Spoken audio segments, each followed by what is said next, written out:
মোহনবাগান বনাম ইস্ট বেঙ্গল শুধুই কি একটা ফুটবল ম্যাচ?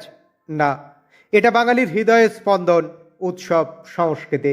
আর এই লড়াইকে ঘিরে গোটা বাংলা যেন দম আটকে বসে থাকে। শনিবার কল্যাণী স্টেডিয়ামে সেই ঐতিহ্যেরই সাক্ষী থাকলো সিএলএফ ডার্বি।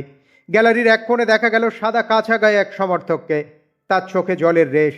জানতে চাওয়া মাত্র বলল, বাবা নেই আর, তিনিই ছিলেন ইস্ট বেঙ্গলের বড় সমর্থক। আজ ওর জন্যই এসেছি মাঠে। অভিভাবকহীন সেই তরুণ যেন শুধু খেলা দেখতে আসেনি, এসেছিল বাবার স্মৃতিকে সম্মান জানাতে। ডার্বিতে আপনি এসেছেন, এটা ছাড়া যাবে না, মিস করা যাবে না। এই মিস করাই যাবে না। এই মিস করাতে আমার বাবা মারা গেছে, দুঃখনীয়। কিন্তু এটা মানে যদি না দেখতে আসতাম তাহলে আরো মনে বেশি দুঃখ থাকতো। এই অবস্থাতেও আজকে এসেছেন, 3 পয়েন্ট পাবোই। 3 পয়েন্ট পাবে।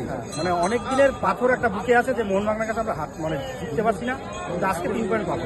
অন্যদিকে সবুজ মেরুন পতাকা হাতে স্টেডিয়ামে হাজির এক প্রতিবন্ধী সমর্থক হুইল চেয়ারে বসে গলা ফাটিয়ে চিৎকার করছিলেন জয় মোহনবাগান। তার মুখেও ছিল এক অনমনীয় জেদ, জীবনের লড়াইয়ের মধ্যেও প্রিয় দলের পাশে থাকা। আজকের ডার্বি শুধুমাত্র স্কোরবোর্ডে সীমাবদ্ধ থাকলো না, এর চেয়েও বড় হয়ে উঠল মানুষের আবেগ, যন্ত্রণার সঙ্গে মিশে থাকা ভালোবাসা। মাঠে ইলিশ আর চিংড়ির টক্কর, গ্যালারিতে জীবন আর অনুভবের কোলাজ। কল্যাণী স্টেডিয়ামের ঘাস ছুঁয়ে গেল সেই সব গল্প যা ফুটবলকেই পরিণত করে এক জীবন্ত রূপকথায়।